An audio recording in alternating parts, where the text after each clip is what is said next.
शाबाश शाबाश, कमाल कर दिया, क्या बात है मौली। मेरे साथ रहोगे ना तो यूं ही कमाल होता रहेगा। और वैसे भी इस होटल में तुम्हारे अलावा बाकी सब इंटरेस्टिंग अच्छे आदमी हैं। यानी कि इंटरेस्टिंगली मैं बुरा हूँ? नहीं, तुम इंटरेस्टिंगली कुछ हो ही नहीं। लेकिन एक काम करो, मेरे साथ रहोगे ना तो दोस्त काफी इंटरेस्टिंग हो जाओगे। और तारा के आने से पहले पहले मैं तुम्हें सब कुछ सिखा दूंगा। एक बात पूछूं?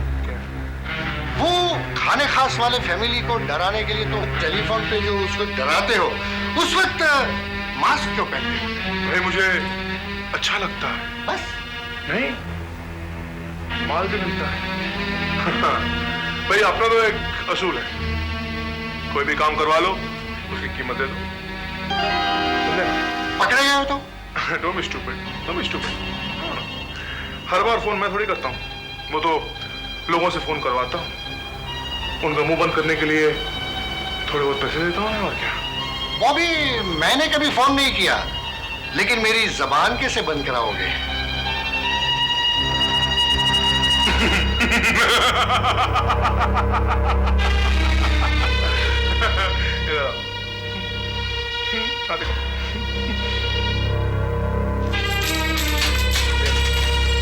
ऐसे ऐश करो, खर्च करो, एंजॉय करो। Thank you. तुझ जैसे अनाथों के लिए कई अनाथ आश्रम खोल रखे हैं मैंने। तो कैसा लग रहा है? अच्छा, मगर वो छोड़ो पानी में और साफ साफ कहो हाँ या ना। हाँ, बहुत अच्छे। अब तुम ये ट्राई कर लो, जेरी पिंटो का स्पेशल रोस्टेड आलू, गरम गरम, बहुत गरम है। इन पर थोड़ी सी काली मिर्च और थोड़ा सा नमक डाल के सूप के साथ खा लो, बहुत मजा आएगा, बहुत मजा आएगा। ओके, ये लो, बहुत गरम है, संभल के।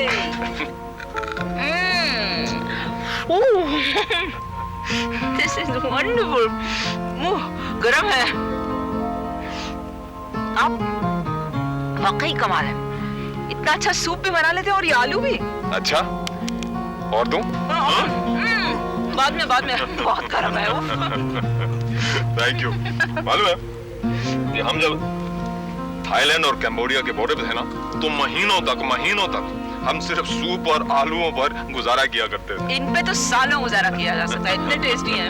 टेस्टी है नहीं, बनाए गए हैं। मालूम है मैंने उस वक्त सब कुछ सीखा इनके बारे में कि आलूओं को किस तरह अलग अलग तरीके से पकाया जाता है और अलग अलग सॉसेस के साथ, और फिर सूप को किस तरह अलग अलग सब्जियों के साथ तैयार किया जाता है।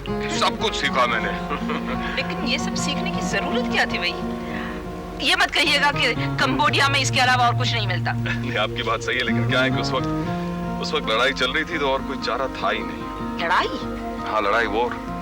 मैं जब वहाँ बॉर्डर पे था तो लड़ाई चल रही थी। आप क्या कर रहे थे? मैं भी वहाँ लड़ रहा था। मैं अमेरिकन आर्मी में था। Really? हाँ? फिर क्या? फिर I mean, यहाँ कैसे पहुँच गया? पहले अमेरिका, फिर वहाँ से कंबोडिया, थाईलैंड बॉर्डर, और फिर यहाँ हिंदुस्तान। ये सब हुआ कैसे? आप इतनी अच्छी हिंदी कैसे बोलते हैं? हाँ, हिंदी तो मेरी मदर टंग ही बन गई है। इतनी आसानी से मेरी जुबान पे आ गई कि कुछ पता ही नहीं चला। मगर हुआ कैसे ये सब? अब क्या बताऊं कंचन, बहुत लंबी कहानी है। फिर भी सुनाइए। सुनोगी? हाँ। तुम भी सुनोगे? ठीक है, तुम तो ये सूप पीते रहो और मैं कहानी सुनाता रहूंगा। हाँ, तो ये कुछ 15 साल पहले की बात है। उस वक्त मैं अमेरिकन आर्मी में था और एक स्पेशल असाइनमेंट पर मुझे कैम्बोडिया और थाईलैंड के बॉर्डर के आसपास भेजा गया। वहां जो लड़ाई चल रही थी वो वियतनाम वाली लड़ाई से अलग थी, लेकिन फिर भी बहुत खतरनाक लड़ाई थी। मैं वहां 4 साल तक रहा। हर वक्त चारों तरफ सिर्फ खून और मौत बस। मैं अपनी पुरानी आम सी जिंदगी भूल सा गया था। मेरे दिल, दिमाग, जज्बात सब पूरी तरह मशीन गन जैसे बन गए थे। फिर एक दिन मुझे एक स्पेशल सोलो मिशन पर भेजा गया। क्या था कि उस इलाके में एक घर था और हमें पूरा शक था कि उसी घर में दुश्मनों के खूब ढेर सारे हथियार छुपे हुए थे। मैं जब वहां के लिए बढ़ा तो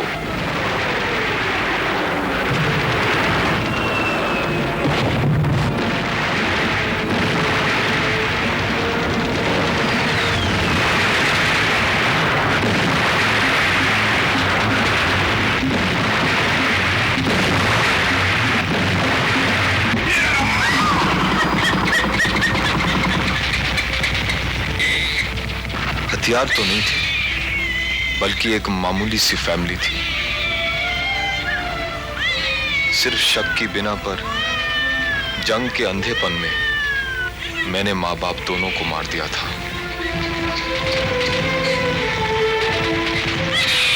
और वो मासूम बच्चा रो रहा था।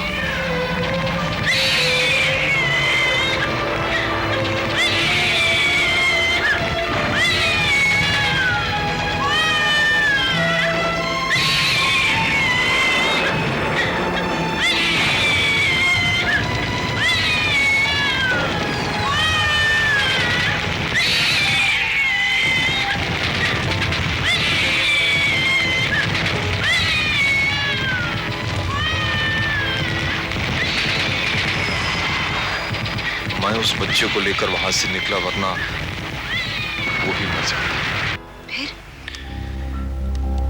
फिर मैं अपने कमांडिंग अफसर के पास गया था और उनसे पूछा कि क्या मैं उस बच्चे को पाल नहीं सकता।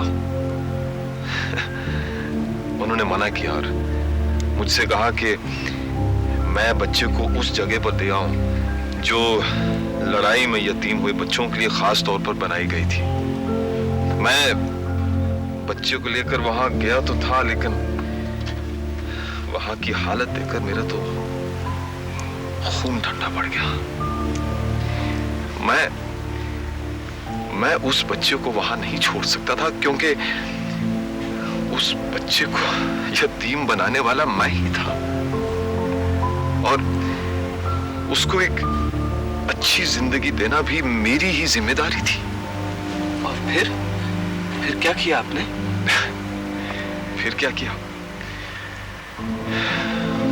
फिर मैंने अपनी फौज की नौकरी छोड़ दी और उस बच्चे के घर पर गया, उसके रिश्तेदारों के पते ढूंढने। इत्तेफाकन वो बच्चा हिंदुस्तान का निकला। अच्छा? हाँ। तब मैं उसको लेकर यहां वापस आया और उसके तमाम रिश्तेदारों के पास जाकर पूछा कि क्या वो उसकी परवरिश की जिम्मेदारी उठाने के लिए तैयार थे कि नहीं। लेकिन सबने मना किया। कमाल है, इससे बुरा और क्या हो सकता है? वाकई। लेकिन आज जब मैं देखता हूं तो मुझे लगता है कि अच्छा ही हुआ। किसी ने अगर उस बच्चे को अपना लिया होता ना तो मैं आज यहां नहीं होता। फिर क्या किया आपने? फिर उस बच्चे को लेकर मैं भटकता रहा। बहुत थक गया मैं, बहुत थक गया। फिर एक दिन एक अजीब सा वाकया हुआ। मैं एक आश्रम की सीढ़ियों पर बैठा हुआ था।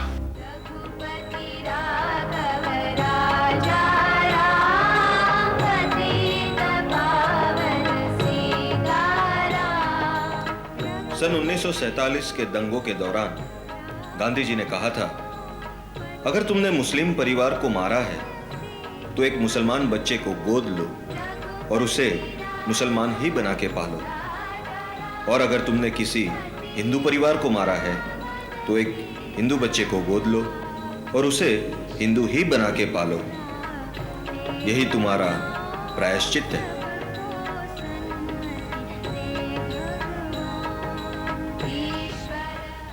उसके बाद मैं सीधा अपनी एम्बेसी पहुंचा और अपना सारा पैसा हिंदुस्तान ट्रांसफर करके मैंने ये घर खरीदा और उसके बाद मैंने उस बच्चे को कानूनन गोद ले लिया।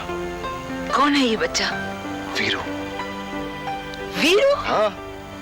I don't believe this. It's true. तुम्हारा सबसे प्यारा बच्चा वीरू। शायद मुझे अमन और सुकून का रास्ता दिखाने के लिए ही वो इस दुनिया में आया। और फिर क्या हुआ?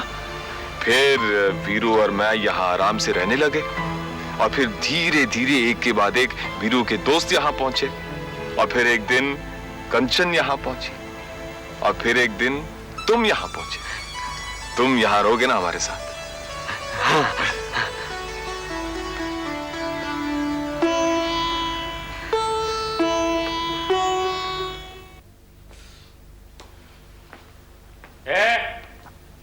देखो तरीका यहाँ बैठने का, ये दफ्तर है दफ्तर, तेरा घर नहीं है, समझा क्या? will you shut up? भागा से। तमीज से बात कर, ये कोई रेलवे का प्लेटफॉर्म नहीं है, सब कुछ चोरा करके लेता है यहाँ पर, समझा? ये तेरे बाप का ऑफिस है क्या? नहीं नहीं, तेरी माँ का ऑफिस है ना? है, मेरी माँ का ऑफिस है, मेरे बाप का भी ऑफिस है। तारा मेरी माँ है और दीपक शेरी मेरा बाप है। और बोल, अभी बोल। देख, तमीज से बात कर। मैं इस होटल का जीएम हूँ, समझा? जीएम है क्या? जीएम तो दिखता है यार, गंजा मैन है, और सब कुछ जीएम ही करता है, तू गोलमाल करता है। चल चल, अभी भाग यहाँ से, चल, चल। नहीं जाएंगे तो क्या करेगा तू? अरे उठवा कर बाहर फेंकवा दूंगा। तुझे मालूम है कि मैं क्या करेगा? मैं तेरा एमएच बना के उसको आईची में घोल के जीपी को खिला देगा। अरे चुप। चुप करेगा? तेरे को मालूम कैसे पड़ेगा कि तेरे को क्या बनाया, किस में घोला, किसको खिला भी दिया? क्या बकवास कर रहा है? बकवास नहीं कर रहा बापू, बकवास नहीं कर रहा मैं जरा बनाएगा मिल्क शेक, उसको घोलेगा आइसक्रीम के अंदर, फिर गाय भैंस को खिला देगा, गाय भैंस को। अरे साले उल्लू, भागा से। साले मड़वाई छाई आदमी है क्या है? तू उल्लू, यूपीजीयू, ऊपर से गंजा उल्लू बात करता है, टका देता है मेरे को। Relax relax, okay relax. नहीं तो तेरे इस जिस्म की बोटियों के कबाब बनाकर ना कुत्तों को खिला दूंगा। देखा कितना फर्क है हम दोनों में? ये एजुकेशन का फर्क है, बैकग्राउंड का फर्क है। मैं बात करता है मिठो मिठो आइसक्रीम का, मिल्क शेक का, और तू जैसे कुत्ता बोटी कबाब। अरे चुप। देख, फिलहाल तो मैं जा रहा हूं, लेकिन तेरी तबीयत ठीक करने जरूर आऊंगा। आना, मेरी तबीयत ठीक करने आएगा। अबे तेरी गंजी खोपड़ी के ऊपर जब मैं आइसक्रीम मलेगा ना, ऊपर से मिल्क शेक डालेगा, तभी तेरी तबीयत एकदम छाप हो जाएगी।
छोटू? अच्छा है। मैं लूं इसे? हाँ, जरा पेट तो भर जाए इसका। बस आज ही और है ये मेरे पास, फिर तो तू इसे मुझसे दूर ले जाएगी। दूर कहाँ जाएगा तारा? है तो तेरा ही ना। रहेगा तो मेरा ही, लेकिन तुझे सौंपना पड़ेगा ना। आज एहसास हो रहा है कि कितनी तकलीफ होती है। ऐसा लग रहा है जैसे अपने शरीर का कोई हिस्सा किसी के पास गिरवी रख रही हूं मैं। तारा, तुझे नहीं पता अपने जिगर का टुकड़ा किसी को सौंपना कितना मुश्किल है। तू चाहे दुनिया की कोई चीज मुझसे मांगने में देने को तैयार हूं, कुछ भी छोड़ने को तैयार हूं, लेकिन ये बच्चा। तारा, तारा, तूने ही तो मुझसे कहा था ना बच्चे को पालने के लिए। मैंने मना तो नहीं किया था। अब क्या मुश्किल है? जो कहा है वो कर क्यों नहीं रही? नहीं हो सकता आरज़ू, वो सब बातें जो मैंने कही थी वो पहले की बात है। लेकिन जब ये मेरी गोद में आया तब मुझे एहसास हुआ कि ये तो मेरा बच्चा है। पता है, ऊपर से नीचे तक मेरे अंदर एक लहर सी दौड़ गई। मैंने इसे जन्म दिया, हमारा है ये, मेरा और दीपक का, हमारे प्यार की जिंदा निशानी। मैं कैसे दे सकती हूँ तुझे? सब कुछ है ये मेरा। यानी तू अपने फैसले पर दोबारा सोच रही है? सच पूछे तो हाँ। तारा, आरज़ू, मैं क्या करूं? तू ही बता। मैं इसे नहीं देना चाहती किसी को, खुद पालना चाहती हूँ अपने हाथों से। मैं मर जाऊंगी अगर कोई इसे मुझसे दूर लेके गया तो। तारा, आरज़ू प्लीज, मैं तुझसे भीख मांगती हूँ, मेरी जान को मुझसे अलग मत करना प्लीज। तारा, तारा, तू ऐसे कैसे बात कर रही है? मेरी इसमें क्या गलती है? तू तो ऐसे जता रही जैसे मैं तुझसे तेरा बच्चा छीन रही हूँ। तूने मुझसे खुद नहीं कहा था इस बच्चे की परवरिश करने के लिए? तब और बात थी आरज़ू। क्या और थी? तारा, तारा, तू बोलना कि तू बदल रही है। ये तेरा फैसला नहीं था। हमने तुझसे वादा किया था और उसकी वजह से हम और मिक्की कभी माँ बाप नहीं बन सकते। तेरी वजह से मिक्की ने अपना ऑपरेशन करवा लिया, सिर्फ तुझे यकीन दिलवाने के लिए। और अब तू कह रही है कि ये बच्चा तो हमें नहीं देगी। तारा, तारा, तू ऐसा नहीं कर सकती है, तू ऐसा नहीं कर सकती है तारा। बस आरज़ू, एक आखिरी कुर्बानी मांगती हूँ तुझसे, प्लीज। इसके बाद कभी कुछ नहीं मांगूंगी। कोई भी कुर्बानी दे सकती हूँ मैं तुम्हारे लिए, कुछ भी कर सकती हूँ। तारा, कम से कम इस बच्चे को पालने की, उसको प्यार देने की तो खुशी हासिल होगी ना हमें। आरज़ू, तुम लोग कोई और बच्चा भी तो गोद ले सकते हो। दुनिया में कितने बच्चे हैं जो यतीम हैं, जिन्हें माँ बाप चाहिए। तुम किसी को भी अपना सकते हो आरज़ू। तारा, नहीं, तूने हमसे वादा किया था, अपने लिए, हमारे लिए नहीं। तुम मिक्की के साथ इतनी नाइंसाफी नहीं कर सकती। तू हमें कह रही है कि कोई बच्चा गोद ले ले, अरे हमें जहर खाने के लिए क्यों नहीं कहती तू? नहीं आरज़ू,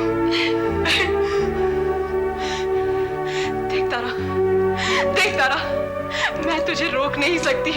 मैं जानती हूँ कि मैं तेरे साथ जोर जबरदस्ती नहीं कर सकती, लेकिन तू जो भी कर रही है वो बहुत गलत कर रही है। तू ये नहीं कर सकती है तारा, तू ये नहीं कर सकती है। प्लीज आरज़ू, प्लीज, ये मेरे दिल की आवाज है तारा। सुन तो सही, तू कुछ मत बोल तारा।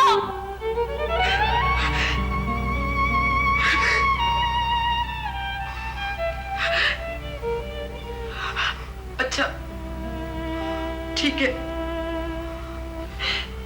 ले जा इसे।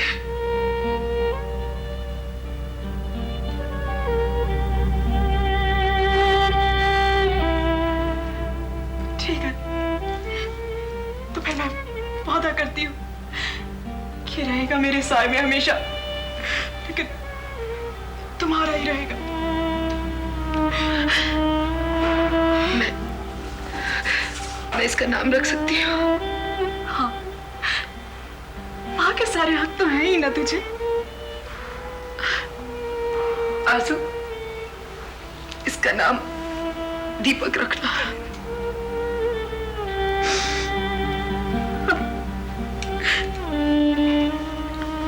आरजू, मैं आंखें बंद करती हूँ, तू इसे उठा के ले जा। मैं इसे जाते हुए नहीं देख सकती।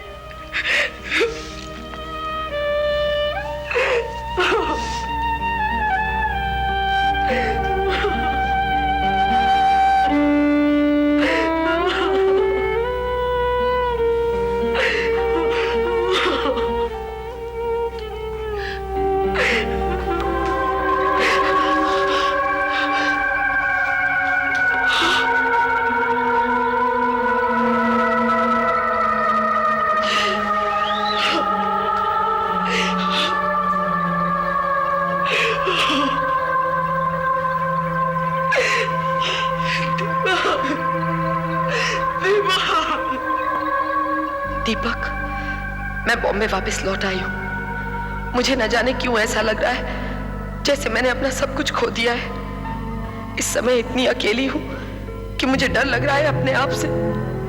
लौट आओ, जल्दी लौट आओ, तुम्हारे आने से मन ठीक हो जाएगा। लो, मैं भी कितनी बेवकूफ हूं, तुम्हें वहां बैठे अपनी तकलीफों में शामिल कर रही हूं। देवयानी खुश है, रोहित कल ही गया है उससे मिलने पंचगनी। तुम्हारी तारा। देवयानी, ओ देवयानी, तुम्हारी बहुत याद आती है। न जाने तुम्हें कब देखूंगा और किस हाल में।